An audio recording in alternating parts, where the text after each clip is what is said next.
Savage, Chelsea to beat Man City and prove they are champions elect. I have said since before the season started that Chelsea are the best team in the Premier League, and I expect them to prove it on Saturday. Jose Mourinho's side will be without their top scorer Diego Costa. Then they take on their nearest rivals Manchester City at Stamford Bridge. But, even though Costa misses the game through suspension, I still expect Chelsea to win and extend their lead to 8 points at the top of the table.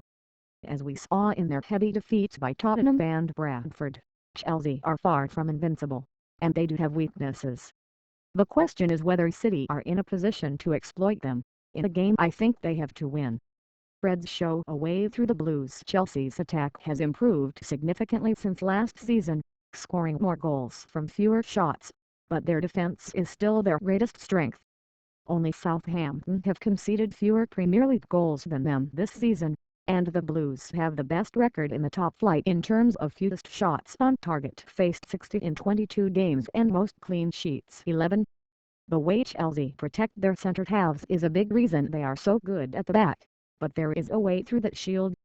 Cesc Fabregas is a wonderfully creative player who I would pick on Saturday if he is fit, and always play ahead of John Michael Obi or Ramirez because of what he offers going forward.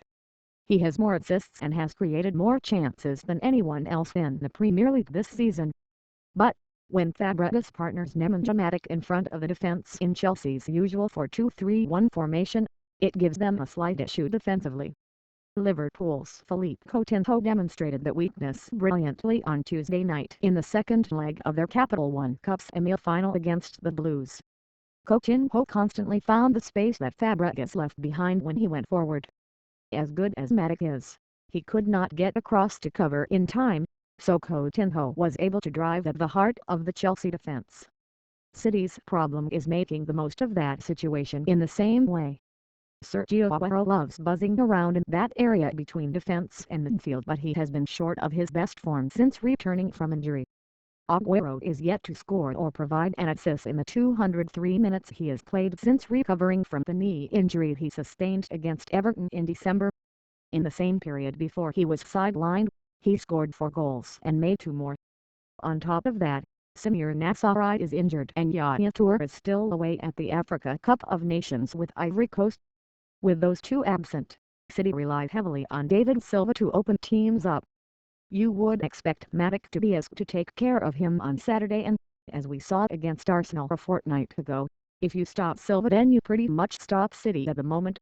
Late goals and Lampard offer City hope. Frank Lampard is a Chelsea legend, but he has scored some vital goals for City this season, including the equaliser when the teams drew 1-1 earlier this season. He is normally used off the bench by Manuel Pellegrini. 14 of his 17 league appearances this season have been as a substitute, but there is a case for him starting on his return to Stamford Bridge.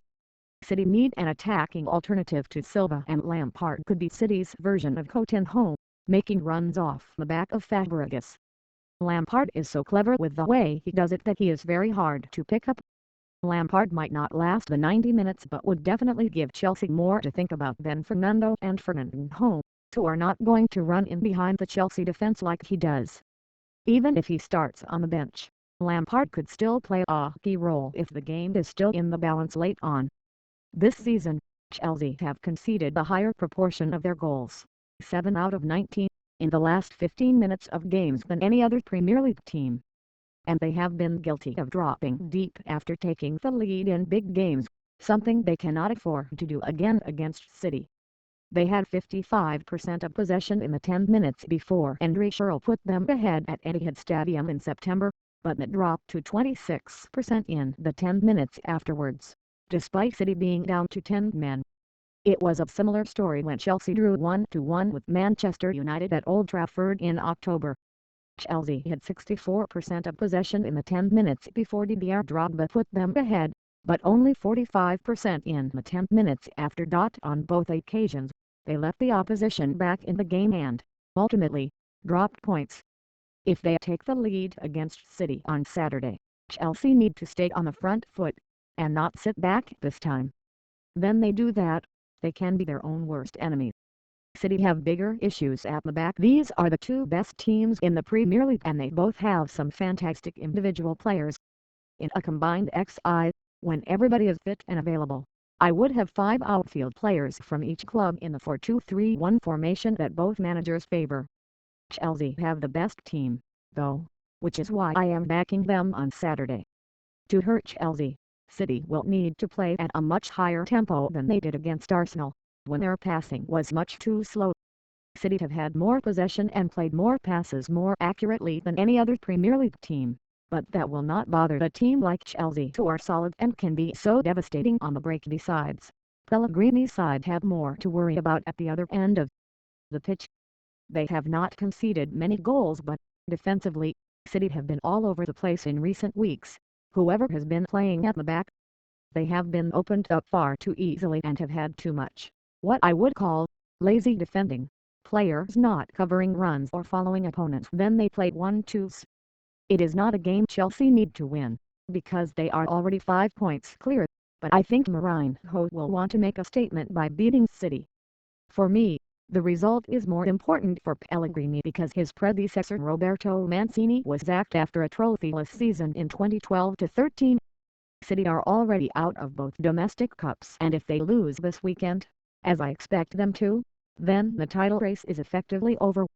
That would mean Pellegrini might have to win the Champions League to keep his job, leaving him under massive pressure going into City's last 16 tie with Barcelona.